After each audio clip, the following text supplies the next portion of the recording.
Hello everyone, welcome to my YouTube channel study centre.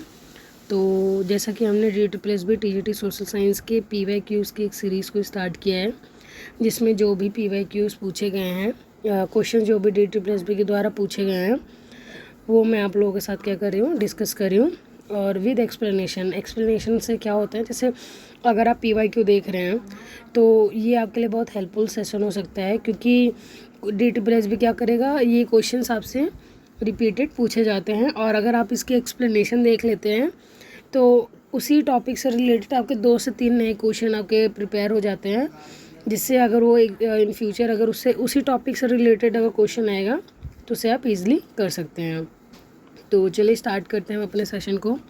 तो हमारा आज का फर्स्ट क्वेश्चन है, that is which of the following statements correct in context of dictatorial philosophy. तो हमें dictatorial philosophy के regarding हमसे पूछ रहा है कौन सा ऑप्शन हमारा सही होगा। तो सबसे पहले आपको डिक्टेटोरियल पता होना चाहिए। तो डिक्टेट अगर आपको पता होगा, डिक्टेटर यानी तानाशाह को कहते हैं, जिसके मतलब कि किसी कम्युनिटी या फिर जो लीडर हो उसके पास ही क्या हो, सारी पावर हो, तो उसे क्या बोलते हैं, हम डिक्टेटर बोलते हैं। तो देखते हैं। तो हमारा फर्स्ट ऑप्शन क्या कह रहा है, in 1920 Carl Schmitt criticized parliamentary democracy. Next option हमारा, Martin Heidegger attacked western modernism of technological violence. तो ये क्वेश्चन हमसे पूछा है। तो चलते हैं हम इसका, हमारे पास 4 ऑप्शंस हैं, देखते हैं इसका राइट आंसर क्या होगा। तो हमारा राइट ऑप्शन क्या हो जाएगा, ऑप्शन नंबर बी, यानी कि जो तानाशाह सरकार जो होती है हमारी, यानी डिक्टेटर गवर्नमेंट जो होती है, उसका एक रूप है। और जैसे आपके पास आपने फॉर्म्स ऑफ गवर्नमेंट जरूर पढ़ा होगा, तो तानाशाही भी क्या होती है, गवर्नमेंट का एक रूप है, जिसमें एक व्यक्ति या एक छोटे समूह प्रभावी संवैधानिक सीमाओं को, जिसके पास क्या होता है, पूर्ण शक्ति रखता है। अब कार्ल स्मिथ एक रूढ़िवादी जर्मन कानूनी, संवैधानिक और राजनीतिक सिद्धांतकार थे। स्मिथ को अक्सर उदारवाद, इसको टिक कर लीजिएगा, संसदीय लोकतंत्र और उदारवादी संवेदनशीलवाद के सबसे महत्वपूर्ण आलोचकों में से एक माना जाता है। अब यहाँ पर उनकी पुस्तक के बारे में हमें बताया गया है। तो हो सकता है जैसे आपने इसी टॉपिक से रिलेटेड पूछा, तो यहाँ पे आपको एक बुक के बारे में पता चल गया। तो हो सकता है कि आके नेक्स्ट उसमें बुक से रिलेटेड पूछ लें। तो देखते हैं इनकी बुक कौन सी है, the crisis of parliamentary democracy ने संसदीय सरकार और संसदीय लोकतंत्र की वैधता पर हमला किया है। तो हमारा ऑप्शन नंबर क्या हो जाएगा, राइट हो जाएगा। नेक्स्ट है मार्टिन हाइडगर, 1889 से 1976 एक जर्मन दार्शनिक थे, जिनका काम शायद सबसे आसानी से घटना विज्ञान और अस्तित्ववाद से जुड़ा था। मार्टिन हाइडगर ने कहा कि हर जगह हम स्वतंत्र और प्रौद्योगिकी से बंधे रहते हैं। उनके विचारों में समकालीन यूरोप दर्शन के विकास पर मौलिक प्रभाव डालता है। तो हमारा ऑप्शन नंबर सेकंड की क्या हो जाएगा, राइट ऑप्शन हो जाएगा। ओके, तो चलते हैं हमारे नेक्स्ट क्वेश्चन की तरफ। हमारा क्वेश्चन नंबर सेकंड क्या बोल रहा है, which provision of the treaty of Versailles is correct. तो हमसे क्वेश्चन किससे रिलेटेड पूछा है, ट्रीटी ऑफ वर्सेल से रिलेटेड। तो हमारा फर्स्ट ऑप्शन क्या कह रहा है, that is the Versailles treaty reduce the border of Europe, यानी कि उसने क्या किया था, यूरोप का बॉर्डर दोबारा बनाया था। नेक्स्ट है article 231 held Germany guilty of war crimes. तो जो आर्टिकल 231 है वो किससे रिलेटेड है, कि जर्मनी को क्या करता है, दोषित करता है, किस लिए, कि जो वॉर में क्राइम्स होते हैं उससे रिलेटेड। तो देखते हैं हमारा राइट आंसर क्या होना चाहिए। राइट आंसर हो जाएगा हमारा ए, यानी कि दोनों स्टेटमेंट्स क्या है हमारे सही। तो देखते हैं। तो सबसे पहले आपको पता होना चाहिए कि वर्साई की संधि जब हुई थी वो किस टाइम पे हुई थी, हमारी 1919 में हुई थी। और इसका ऑप्शन नंबर 1 राइट है, क्योंकि इसने क्या करा था, जो यूरोप का मानचित्र है उसको दोबारा से बनाया था, क्योंकि इसमें जर्मनी के कुछ क्षेत्र थे जिसको उनके पड़ोसी देशों में बांट दिया गया था। और अनुच्छेद 231 यानी कि 231 के तहत जर्मनी को युद्ध अपराधों के लिए दोषी ठहराया गया था। तो दोनों कथन क्या है, हमारे सत्य हैं। नेक्स्ट देखते हैं हमारे question number 3, that is which of the following characteristics of the metamorphic rocks is correct.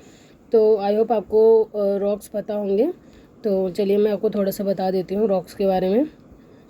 तो कितने टाइप्स के रॉक्स होते हैं हमारे पास?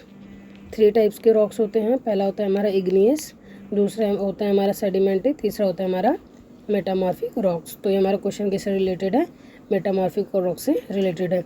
इग्नियस क्या होता है? वो फर्स्ट फॉर्म ऑफ होता है जो लावा कूल डाउन होता है। सेडिमेंट्स अगर इन्हीं के टूट के इकट्ठे हो जाते हैं तो उसको हम कौन सा रॉक बोलते हैं? सेडिमेंट्री रॉक्स बोलते हैं। और उन्हीं रॉक्स पर फर्दर वेदरिंग होती है और उस पर प्रेशर पड़ता है तो उसको क्या बोलते हैं हम? मेटामॉर्फिक रॉक्स बोलते हैं। तो स्टेटमेंट्स देखते हैं हमारे। फर्स्ट स्टेटमेंट है these rocks are denser and harder than the original protolith. Next है these rocks do not contain fossils. Next है conglomerate is a type of metamorphic rock. तो चलते हैं हम अपना आंसर देखते हैं। तो हमारा आंसर क्या हो जाएगा? कायांतरिक रॉक यानी कि मेटामॉर्फिक रॉक्स चट्टानों का निर्माण दाब, आयतन एवं तापमान में परिवर्तन की प्रक्रिया के फलस्वरूप होता है। अत्यधिक दाब के कारण चट्टानें अपने मूल प्रोटोलिथ की तुलना में अधिक घनत्व और कठोर हो जाती हैं। अतः कथन 1 क्या हमारा सही है। इसके अतिरिक्त चट्टानों में जीवाश्म नहीं पाए जाते, तो इसका ऑप्शन नंबर सेकंड में क्या हो जाएगा? राइट हो जाएगा। थर्ड क्या है हमारा ऑप्शन? दैट इज कॉन्ग्लोमरेट चट्टान शैल चूर्ण से निर्मित अवसादी चट्टानों का एक प्रकार है। था कथन 3 हमारा जो है वो क्या हो जाएगा? गलत हो जाएगा। तो यानी जो फर्स्ट और सेकंड ऑप्शन है वो हमारे क्या हैं? सही हैं। नेक्स्ट देखते हैं हमारा question number 4। In which year did Germany formally declare that it was no longer bound by the military of disarmament clauses of the treaty of Versailles. तो मतलब हमसे ईयर पूछ रहा है जिसमें जर्मनी ने औपचारिक रूप से घोषणा ही रहेगा कि जो वर्साई की जो संधि है उसके जो सैन्य निरस्त्रीकरण है खंडों से बांधना नहीं रहेगा। मतलब ट्रीटी ऑफ वर्साइल में ये कहा गया था कि जो जर्मनी है उसके द्वारा वॉर किया गया है तो जर्मनी क्या करेगा? कोई भी जो मिलिट्री इक्विपमेंट्स हैं उन्हें वो नहीं रखेगा। तो फिर क्या करता है? ये पूछ रहे हैं हमसे 21 ईयर में जर्मनी ने उस जो ट्रीटी थी उससे क्या कर दिया था? अपने आप को बाहर कर लिया था। तो इसका राइट ऑप्शन क्या हो जाएगा? सी। इट मीन्स 1935 यानी 1935 में वर्साई की बाध्यकारी संधि में जर्मनी को निरस्त कर दिया था, जिसे आगे चलकर अक्टूबर 1993 में जर्मनी ने घोषणा की कि वह निरस्तीकरण और राष्ट्रसंघ दोनों को छोड़ देगा। बाद में 1935 में जर्मनी ने क्या करा? वर्साई की संधि के सैन्य यहाँ पर 1900 नहीं, यहाँ पर क्या होना चाहिए? 1893 होना चाहिए। ओके, तो देखते हैं। तो 1935 में क्या करा था? जर्मनी ने वर्साई की संधि के जो सैन्य या फिर निरस्तीकरण खंडों से बाध्य था उसे क्या कर दिया था? तोड़ दिया था, यानी उस ट्रीटी से वायलेट कर दिया था। नेक्स्ट क्वेश्चन है हमारा which ideology emphasis on state of corporatism. तो जो हमारा कॉर्पोरेटिज्म है उससे हमसे पूछा कौन सी विचारधारा जो है वो जोड़ देती है। तो फर्स्ट हमारा फैसिज्म यानी फांसीवाद, नेक्स्ट है हमारा सोशलिज्म यानी समाजवाद। तो देखते हैं हमारा राइट आंसर क्या होना चाहिए। राइट आंसर है हमारा डी यानी कि जो फर्स्ट वाला ऑप्शन है that is our right option. It means corporate statism यानी स्टेट कॉर्पोरेटिज्म एक राजनीतिक संस्कृति और निगमवाद का एक रूप है जिसके अनुयायी ये मानते हैं कि कॉर्पोरेट समूह को समाज का एक आधार बनाता है और राज्य के प्रथम विश्व युद्ध और द्वितीय विश्व युद्ध के बीच फांसी, आपको पता होगा फांसीवाद यानी फैसिज्म कहाँ पर आया था? इटली में हुआ था। और उसका जो लीडर था यानी तानाशाह जिसे हम डिक्टेटर भी बोलते हैं वो कौन था? हमारा बेनिटो मुसोलिनी। इटली का क्या था? डिक्टेटर था, या फिर हम उसे क्या बोलते हैं?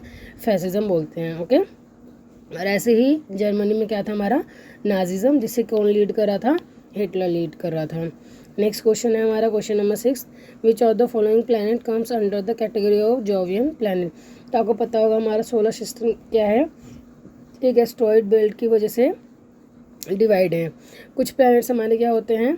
आउटर प्लैनेट्स होते हैं और कुछ प्लैनेट्स होते हैं हमारे इनर प्लैनेट। तो जैसे अगर मैं बोलूँ तो यहाँ पर हमारा क्या है?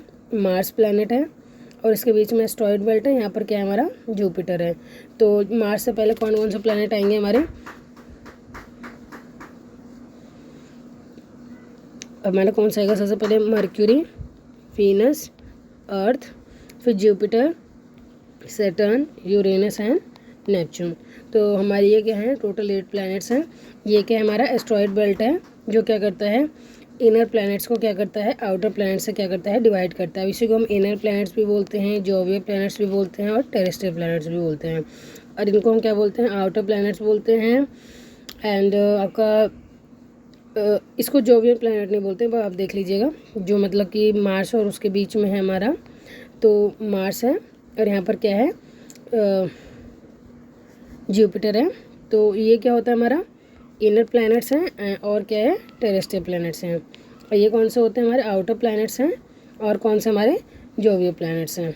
ओके, तो हमसे पूछ रहा है तो ऑब्वियसली बात है, जुपिटर हो गया, सैटर्न हो गया, यूरेनस हो गया और नेपच्यून, इनसे कोई रिलेटेड होगा तो वो हमारा क्या हो जाएगा, जोवियल प्लैनेट्स हो जाएगा। चलते हैं अपने ऑप्शंस की तरफ। तो हमारा ऑप्शन क्या है, फर्स्ट ऑप्शन हमारा वीनस है, सेकेंड है हमारा अर्थ जो कि क्या है, एस्ट्रॉयड बेल्ट के अंदर आता है। नेक्स्ट है हमारा सैटर्न जो कि बाहर का है, और मरकरी क्या है, ये भी अंदर का है। तो हमारा राइट आंसर क्या हो जाएगा, ऑप्शन नंबर सी, यानी कि सैटर्न क्या है, जोवियन प्लैनेट यानी आउटर प्लैनेट है। ओके, तो चलते हैं अपने नेक्स्ट क्वेश्चन की तरफ। हमारा क्वेश्चन नंबर 7 है। तो क्वेश्चन नंबर 7 क्या कह रहा है, विच of the following process is involve in hydrological cycle. तो हाइड्रोलॉजिकल साइकिल को हम क्या बोल देते हैं, वाटर साइकिल भी बोल देते हैं। ओके, तो आपने वाटर साइकिल पढ़ा हुआ, पहले क्या होता है, जो वाटर वेपर्स होते हैं वो इवेपोरेट होते हैं, देन क्या होता है, इनका कंडेंसेशन होता है, देन क्या होते हैं, ये प्रिसिपिटेट होते हैं, यानी कि जलों का वाष्पीकरण हुआ है, फिर वो बादल बने हैं, देन क्या हुई, हमारी बारिश हुई है। ओके, तो देखते हैं, हमारे पास 3 ऑप्शन है, 3 ऑप्शन में से पहला क्या है, इवेपोर ट्रांसपिरेशन का है, नेक्स्ट है कंडेंसेशन, तीसरा क्या है, सब्लिमेशन। तो मैंने भी आपको बताया इवेपोरेशन पार्ट है, कंडेंसेशन पार्ट है, बट सब्लिमेशन इसका पार्ट नहीं है। तो देखते हैं फर्स्ट वाला ऑप्शन क्या कह रहा है हमसे, सेकेंड एंड थर्ड। तो मैंने अभी बताया सेकेंड ऑप्शन, थर्ड ऑप्शन नहीं हो सकता इसमें है, तो ये भी हमारा ऑप्शन नहीं है, ये भी हमारा ऑप्शन नहीं है, और हमें सेकेंड भी चाहिए तो ये भी नहीं होगा हमारा। फर्स्ट एंड सेकेंड ये हमारा क्या हो जाएगा, राइट आंसर हो जाएगा। नेक्स्ट चलते हैं हमारे क्वेश्चन की तरफ। तो क्या पूछ रहा है, क्वेश्चन नंबर 8। क्वेश्चन नंबर 8 क्या है, Prayagraj city situated at the Confluence of which of the following rivers, यानी कि संगम। कॉन्फ्लुएंस का मतलब क्या होता है, संगम। तो प्रयागराज जो है वो किन नदियों के संगम पर है। तो हम ऑप्शंस देखते हैं अपने। पहला ऑप्शन है हमारा इंडस एंड ब्रह्मपुत्र। तो आपको पता है इंडस क्या होती है, हमारे नॉर्थ से फ्लो होती है, ब्रह्मपुत्र क्या होती है, हमारे ईस्टर्न जो स्टेट्स हैं उनसे फ्लो होती है। नेक्स्ट हमारा सोन एंड कोसी, दोनों क्या है, गंगा की ट्रिब्यूटरी रिवर्स है। नेक्स्ट है महानदी और नर्मदा, ये हमारी सदर्न रिवर्स हैं। और लास्ट ऑप्शन क्या है हमारा, गंगा एंड यमुना। तो हमारा राइट आंसर क्या हो जाएगा, ऑप्शन नंबर डी, यानी कि गंगा एंड यमुना। और एक और रिवर का वो होता है जिसे हम सरस्वती बोलते हैं। तो एक इसको क्या बोला जाता है कि प्रयागराज भारत के सबसे प्राचीन शहरों में से एक है। इसे 3 नदियों के संगम का राज्य बोलते हैं। पहला क्या है हमारा, गंगा यमुना और अदृश्य सरस्वती के संगम पर अवस्थित है।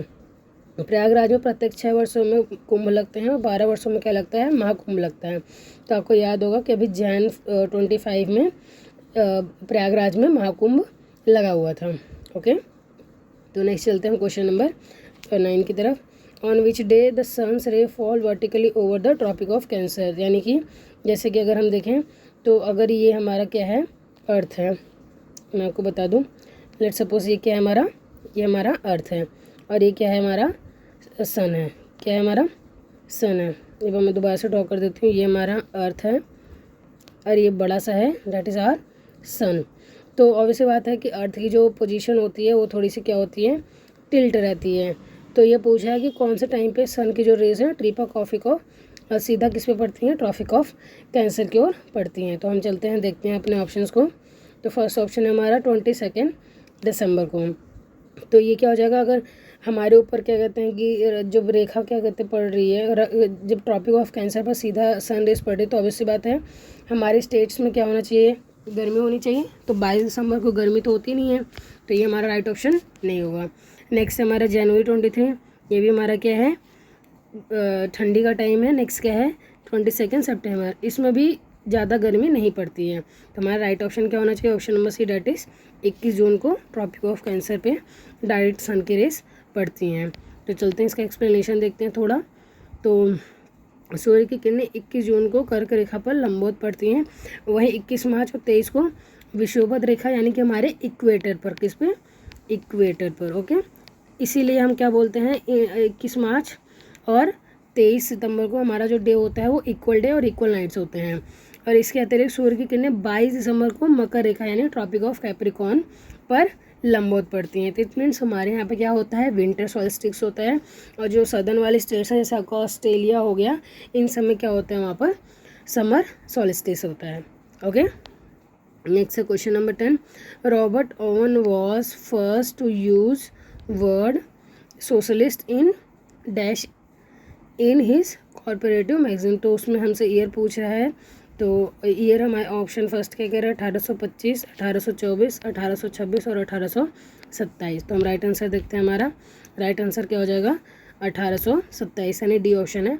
तो रॉबर्ट ओवन ने पहली बार जो सहकारी पत्रिका में सोशलिस्ट शब्द का क्या किया था, यूज़ किया था। नेक्स्ट चलते हैं हमारे नेक्स्ट क्वेश्चन की तरफ। क्वेश्चन नंबर 2 है कि UN charter was signed on 26 June 1945 by representative of dash countries. तो कितनी कंट्रीज थी, 50 थी, 45 थी, 55 थी या 59 थी। तो हमारा राइट ऑप्शन क्या हो जाएगा, option number A, that is at the time of sine. वहाँ पर कितनी कंट्रीज थी, टोटल 50 कंट्रीज थी। उन्होंने क्या किया था, 25 अप्रैल को साइन किया था और 26 जून 1945 को फ्रांसिस्को में अंतर्राष्ट्रीय संगठन पर संयुक्त राष्ट्र सम्मेलन के समापन पर हस्ताक्षर किया गया था और 24 अक्टूबर को ये क्या हुआ था, लागू हुआ था। और एक और इम्पॉर्टेंट पॉइंट आ गया हमारा कि जिस दिन ये लागू हुआ, जैसे 24 अक्टूबर 1945 को, उसके जस्ट 6 दिन बाद 30 अक्टूबर 1945 को भारत ने क्या कर दिया था, यूएन को ज्वाइन कर लिया था। तो उसके बाद क्या हो गई, टोटल 51 कंट्रीज़ हो गई जिन्होंने क्या करा था, यूएन को ज्वाइन किया था। नेक्स्ट देखते हैं question number 12। In which context of communist manifesto which of the following statement is correct. तो कम्युनिस्ट मैनिफेस्टो यानी साम्यवादी घोषणा पत्र के संदर्भ में कौन सा ऑप्शन हमारा राइट है। तो it was written by Karl Marx and Charles Fourier and publish in 1848। Next है their thought become the basis of struggles of the oppressed. तो इसमें हमसे पूछ रहा है कि कार्ल मार्क्स के द्वारा लिखा गया था और कौन थे इनके सह पार्टी यानी कि जो साथ में जो थे उनके, वो चार्ल्स फोरियर थे और पब्लिश को हुआ था 1848 में। तो हम देखते हैं हमारा राइट आंसर क्या होना चाहिए, डी यानी कि जो ऑप्शन नंबर 2 है वो राइट है। तो देखते हैं हमारा थोड़ा एक्सप्लेनेशन को देखते हैं ताकि आपके लिए क्या हो जाए, अगर इससे रिलेटेड और भी क्वेश्चन DT+ भी बनाए तो आप उसे भी क्या कर सकें, राइट आंसर दे सकें। तो साम्यवाद घोषणा पत्र कार्ल मार्क्स और फ्रेडरिक एंजल द्वारा 1848 में प्रकाशित किया था। इसे अब तक के सबसे प्रभावशाली राजनीतिक दस्तावेजों में से एक माना जाता है। मार्क्सवाद कार्ल और फ्रेडरिक एंजल द्वारा स्थापित किया गया था और आपने भी देखा होगा तो दूसरा नाम जो था वो गलत था, इसलिए ऑप्शन नंबर फर्स्ट क्या हो जाएगा, हमारा गलत हो जाएगा। और उत्पादन का सबसे महत्वपूर्ण कारक है और समाज में परिवर्तन उत्पादन के मौजूद आधारित होते हैं। घोषित जनसंख्या मार्क्सवादी विचारधारा से प्रेरित थी और उनके विचारों पर उत्पीड़ितों के संघर्ष का आधार बने। नेक्स्ट क्वेश्चन हमारा क्वेश्चन नंबर 13 है। Name the person who believe that industries and factories could liberate mankind from the poverty and ignorance। तो हमारा फर्स्ट ऑप्शन क्या है, फर्स्ट ऑप्शन है हमारा प्रोंदो, नेक्स्ट हमारा रॉबर्ट ओवन, थर्ड है हमारे सेंट सिमन, फोर्थ हमारे चार्ल्स फोरियर। तो देखते हैं हमारा राइट आंसर क्या होगा। तो राइट आंसर होंगे हमारे that is option number B यानी कि रॉबर्ट ओवन। तो रॉबर्ट ओवन कौन थे, वो क्या थे, इंग्लिश इंडस्ट्रियलिस्ट थे जिन्होंने क्या करा था, इंडियाना में अपनी फैक्ट्री को इस्टेब्लिश किया था। और अगर इंडस्ट्री से रिलेटेड हो तो वो मोस्टली क्वेश्चन क्या हो सकता है, रॉबर्ट ओवन से रिलेटेड हो सकता है। तो क्या थे, कपड़े के निर्माता थे और समाज सुधारक भी थे उसके साथ साथ, और साथ ही यूरोपियन समाजवाद सहकारी आंदोलन के संस्थापक भी थे। उन्हें अपने श्रमिकों के लिए कारखाने में काम करने की स्थिति में सुधार लाने और प्रयोगात्मक समाज समुदायों को बढ़ावा देने के लिए प्रयास किए थे और उनका मानना था कि उद्योग और कारखानों का मानव जाति को गरीबी और अज्ञानता से मुक्त कर सकते हैं। और रॉबर्ट ओवन को क्या बोला जाता है, ब्रिटिश का समाजवाद का जनक भी कहा जाता है। ओके, नेक्स्ट क्वेश्चन हमारा क्वेश्चन नंबर 14 है जो कि क्या पूछ रहा है, नीफे लेयर पूछ रहा है हमसे, क्या पूछ रहा है, नीफे। तो फर्स्ट ऑप्शन क्या है हमारा, आयरन एंड टिन, जो कि हमारा क्या हो जाएगा, राइट गलत हो जाएगा। नेक्स्ट हमारा सोडियम एंड सिलेरियम, ये भी क्या है, गलत हो जाएगा। नेक्स्ट हमारा निकेल एंड आयरन, ये हो सकता है। नेक्स्ट हमारा सिलिकॉन एंड आयरन। तो हमारा राइट ऑप्शन क्या हो जाएगा, ऑप्शन नंबर सी, क्योंकि निकल, Na स्टैंड्स फॉर निकल and Fe stands for iron. तो अगर हम एक्सप्लेनेशन को देखें तो आपको पता होगा कि पृथ्वी की 3 लेयर्स में डिवाइड किया गया था। डेट इज़ सियाल जो सबसे ऊपरी परत थी सिलिका एवं एल्यूमिनियम की, और दूसरी थी सीमा जैसे सियाल के नीचे 2900 किलोमीटर की गहराई पर परत था जिसे सिलिका और मैग्नीशियम से बनी हुई थी। और थर्ड था हमारा नीफे, डेट इज़ 6371 किलोमीटर की गहराई पर नीफे की परत थी जिसमें क्या था, आयरन और निकल था। तो ऑप्शन नंबर 3 क्या हो जाएगा हमारा, राइट ऑप्शन हो जाएगा। नेक्स्ट देखते हैं question number 15, which of the following is correctly matched. तो सोवियत से है German non aggression pact 1939। Next हमारा treaty of Lausanne that is 1923। तो ऑप्शन है हमारे पास, फर्स्ट ऑप्शन है हमारा कि दोनों कथन सही है, नेक्स्ट हमारा दोनों गलत है, फिर थर्ड हमारा पहला सही है और नेक्स्ट क्या है, सिर्फ दूसरा सही है। तो हमारा ऑप्शन क्या हो जाएगा right answer, that is option number A, यानी कि दोनों ऑप्शंस क्या है हमारे, दोनों को जो स्टेटमेंट्स हैं वो दोनों ही क्या है हमारे सही हैं। तो देखते हैं इसके एक्सप्लेनेशन को। तो एक्सप्लेनेशन क्या कह रहे हैं, 23 अगस्त 1929 को मार्क्सो से सोवियत जर्मन आक्रमण संधि पर हस्ताक्षर किए गए थे। इस समझौते के माध्यम से जर्मनी और सोवियत संघ ने आक्रमण के बाद पोलैंड को आपस में विभाजित करने पर सहमति व्यक्त की। अनाक्रमण संधि से क्या हुआ था, पार्टी 10 वर्षों तक दूसरे के खिलाफ सैन्य कार्रवाई नहीं करने पर सहमत हुई। लॉरेंज की संधि जो हुई थी कब हुई थी, 2223 में के लॉजेन सम्मेलन के दौरान बातचीत की गई शांति संधि थी। 24 जुलाई 1923 को क्या हुआ था, स्विट्जरलैंड के लॉजेन में पॉलिश डी रोमिन ने हस्ताक्षर किए गए थे और संधि ने तुर्कों के आधुनिक राज्य की सीमाओं को क्या किया था, मान्यता दी थी।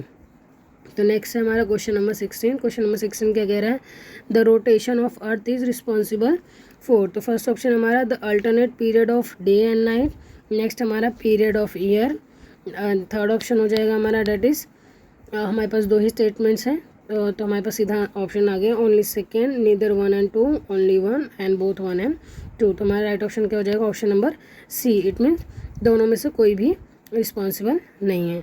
तो देखते हैं हमारा पृथ्वी की गति दो प्रकार की होती है, पहला होता है हमारा घूर्णन, दूसरी क्या होती है परिक्रमा। इसे क्या बोलते हैं, रोटेशन बोलते हैं, और इसे क्या बोलते हैं, रिवोल्यूशन बोलते हैं। तो घूर्णन के कारण पृथ्वी पर दिन और रात की वैकल्पिक अवधि होती है, यानी जो रिवोल्यूशन होता है, जो रोटेशन होता है उसकी वजह से हमारे अर्थ पर क्या होते हैं, डे एंड नाइट होते हैं। जो सीजनल चेंज होते हैं वो किसकी वजह से होते हैं, हमारे रिवोल्यूशन की वजह से होते हैं। नेक्स्ट क्वेश्चन हमारा क्वेश्चन नंबर 17 है, जो कि क्या कह रहा है, the swarms of rounded hummocks resulting from the deposition of glacier till are called dash, यानी हिम नदों के निक्षेपण के फलस्वरूप गोल हमक के झुंड यानी ढेर जमाव कहलाते हैं, दैट इज़ हमारा एस्कर। नेक्स्ट हमारा आउटवॉश, थर्ड है हमारा ड्रम्बलिंग्स, फोर्थ है हमारा मोरेंस। तो हमारा राइट आंसर क्या हो जाएगा, ऑप्शन नंबर सी, यानी दैट इज़ ड्रम्बलिंग्स। तो देखते हैं, हिमनदों के निक्षेप के परिणाम स्वरूप गोल आकार के छोटे छोटे टीले नुमा संरचना को हम कहते हैं, यानी कि ड्रम्बलिन कहते हैं। जब हमक झुंड और ढेर के रूप में प्राप्त होते हैं इन्हें ड्रम्बलिन कहते हैं। ड्रम्बलिन का आकार उल्टी नौका या काटे हुए उल्टे अंडे के समान होती है, सैकड़ों की संख्या में पाया जाना सामान्य बात है। इसी कारण ऐसी स्थलाकृति को अंडे की टोकरी की स्थलाकृति भी कहते हैं। नेक्स्ट क्वेश्चन नंबर हमारा 18 है। तो क्वेश्चन नंबर 18 क्या कह रहा है, due point temperature is express in Celsius और फ़ारेनहाइट। तो देखते हैं हमारा राइट ऑप्शन क्या होना चाहिए, ऑप्शन नंबर डी, यानी कि दोनों को हम बोल सकते हैं। तो जिस तापमान पर वायु संतृप्त हो जाती है उस तापमान को हम क्या बोलते हैं, वायु को औसत बिंदु यानी ड्यू पॉइंट बोलते हैं। इसे सेल्सियस या फ़ारेनहाइट दोनों में व्यक्त किया जा सकता है, अतः डी हमारा क्या हो जाएगा, राइट आंसर हो जाएगा। नेक्स्ट हमारा क्वेश्चन नंबर 19 है। 19 क्वेश्चन क्या कह रहा है, who was the first geologist to devise an instrument use to detect an earthquake. तो कौन सा ऐसा पहला साइंटिस्ट है जिसने उपकरण बनाया था जिससे भूकंप का पता लगा सकें। तो देखते हैं हमारा राइट आंसर क्या हो जाएगा। सबसे पहले हम नाम देखते हैं। तो पहला नाम क्या हमारा, चांगहेंग, दूसरा है जॉर्ज कुरियर, थर्ड है अल्फ्रेड वेगनर, फोर्थ हमारा DER वॉर्ड नील। तो जो भी हमारे साइंटिस्ट हैं उनसे रिलेटेड भी क्वेश्चन पूछ लिया जाता है, क्योंकि हिस्ट्री में जैसे इंडस्ट्रियलाइजेशन वाला टॉपिक है हमारे टीईटी सोशल साइंस में, तो उसमें क्वेश्चंस आ जाते हैं इनसे रिलेटेड। तो चांग हेंग जो चीनी दार्शनिक थे, उन्होंने क्या करा था, सबसे पहले 132 ई में भूकंप का क्या किया था पता लगाने के लिए सिस्मोस्कोप का आविष्कार किया था। सिस्मोस्कोप एक बड़ा कलश था